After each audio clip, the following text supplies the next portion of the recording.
Today, we are talking all about managing your relationships.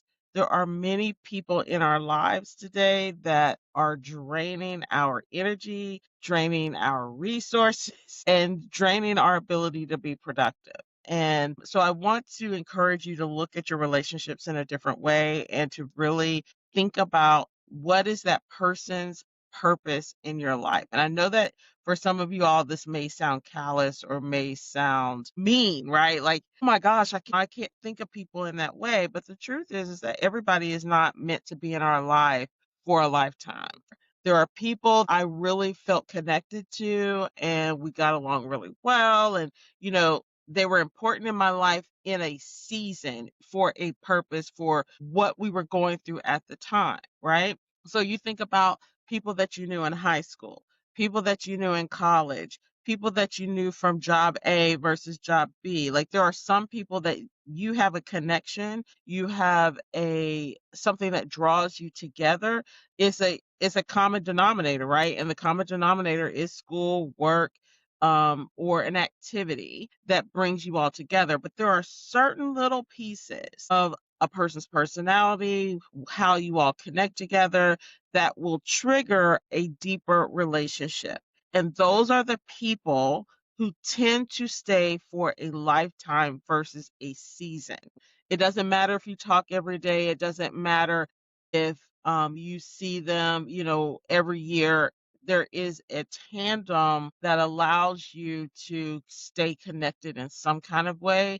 You guys know those relationships where if you need to talk, if you need to get encouragement, if you need to just know somebody's there, even if you don't see them, if you don't feel them, you know they're there. Those are those people. And those are the people who feed us. Those are the people who provide positive energy in our lives. And so those are the people that you want to have around.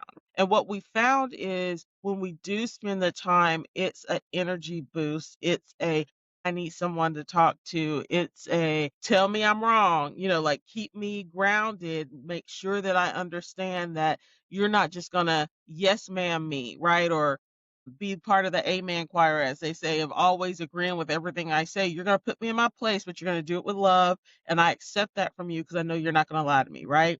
So there are friends in your life that help you navigate those things in your life. And you need people like that in your environment.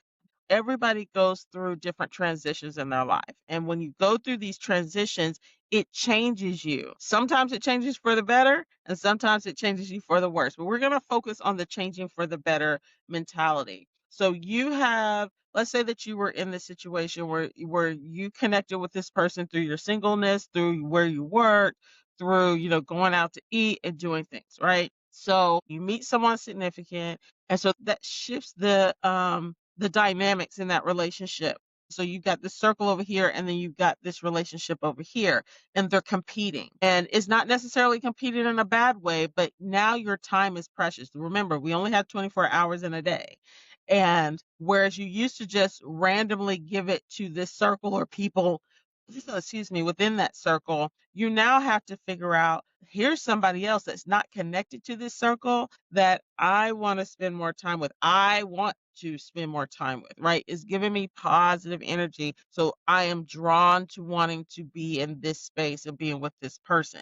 And so you make the decision to move and, to say, okay, I'm going to spend a little bit of time here, but I'm going to spend more time over here. So now those people in the circle, there's a couple of dynamics that are happening, right?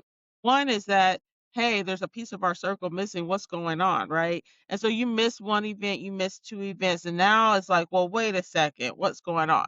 So that's happening. So there's people missing you. There is maybe you were the rock in the group, right? So sometimes you are being used without knowing that you're being used. So in one of my client situations, she had this friend circle, but she was the comforter. So she was always checking on everybody, a drain. She was always offering to spend or to take care of someone because they didn't have, because nurturer, that's draining in a financial sense. That, she was always there for everybody, but nobody was there for her. And it came to be that when she met the significant other, that that person started to fill those gaps of someone who cared about how she was feeling, what was going on, giving her wisdom in areas that she didn't necessarily have that wisdom in. So really thinking about finances in a different way, really improving herself. So your friend circle is draining you because they're not really improving your situation. They're not really helping you become the person that you truly want to grow into. They're stuck, right? And this is a hard reality to face when you love the people. Like you feel like they're important in your life, and that's because of where you are in your life.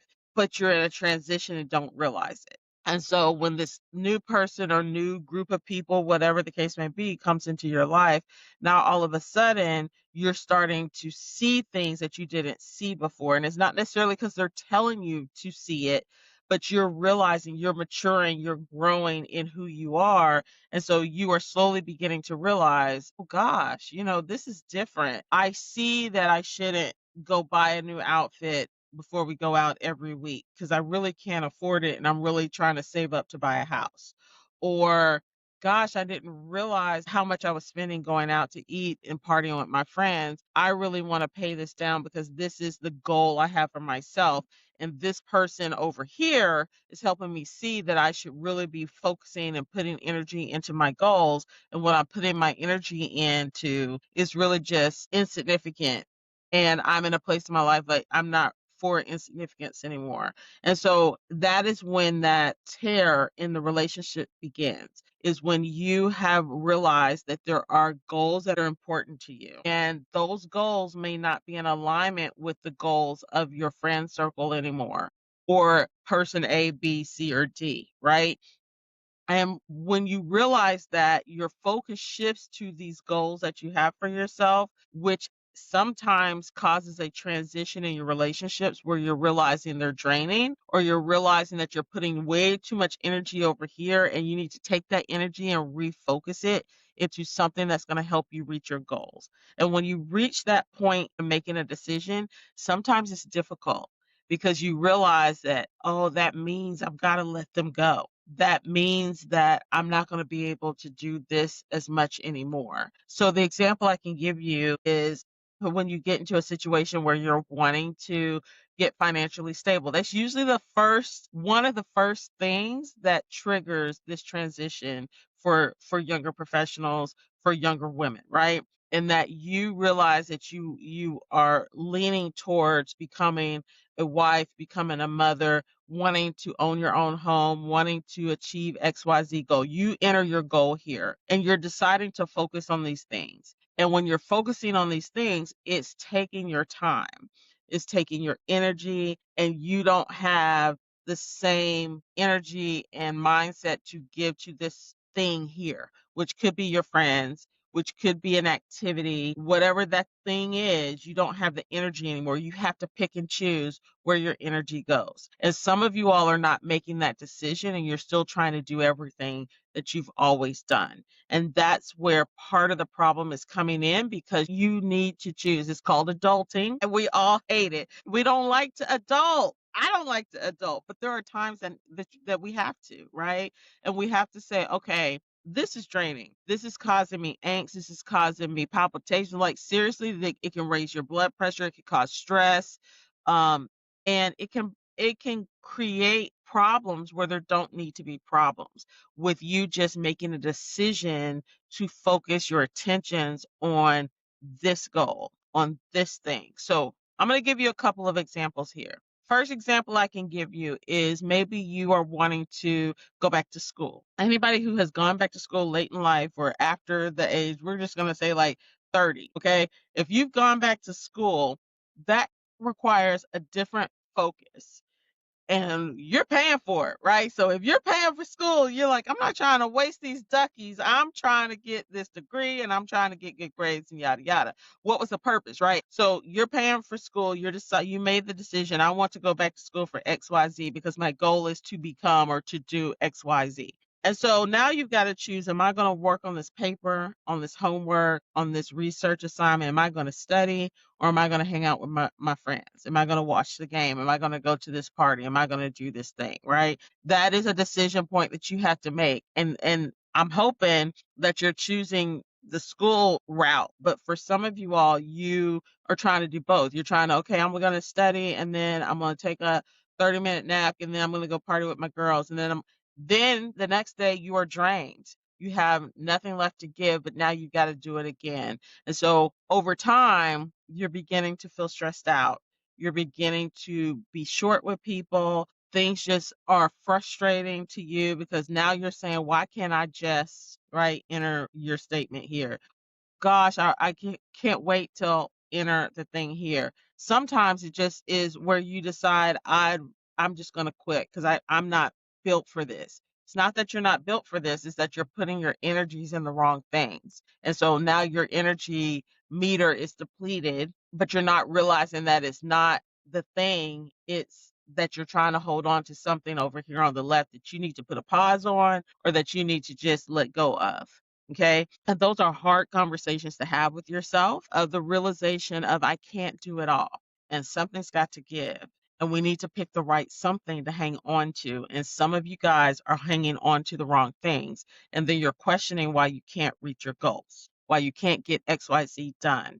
And that's hard. I'm not going to pretend like it's not hard, but that is why I'm having this conversation with you because I think it's important for you to understand the dynamics of your decisions and the dynamics of productivity because a lot of the things around being productive really align with the decisions that we're making and what our goals are, what is the purpose of why we're doing what we're doing. So when we go through that mindset stage, and you guys know I spend a lot of time talking about mindset, and some of you are trying to rush past, like, I got this. I just want to get to the decluttering. I want to get to the goals. I want to get to the problem is that you're rushing past the mindset and you're not set and firm in what it is you're doing and how you plan to do it. And there's no plan of action.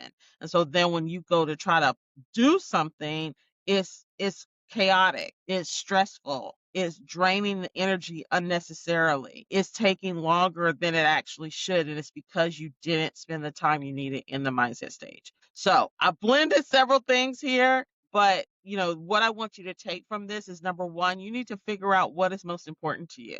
What are your goals and what does it take to get to your goals and what is preventing you from reaching the goals? I think sitting in that mindset moment and really breaking that down to figure out what that thing is or things are is really important. It doesn't mean you have to drop everything, but that relationship, that thing may have a transition. It may be you're shifting the percentages of focus. Okay. So whereas it maybe used to be 75 hanging out, partying, kicking it with your friends, and 25 I'm gonna hang in the studying or working on decluttering your home or advancing at work or whatever. Maybe you need to switch those percentages and make it 75 over here and 25 over here. Maybe it's 50-50 or maybe it's 60-40.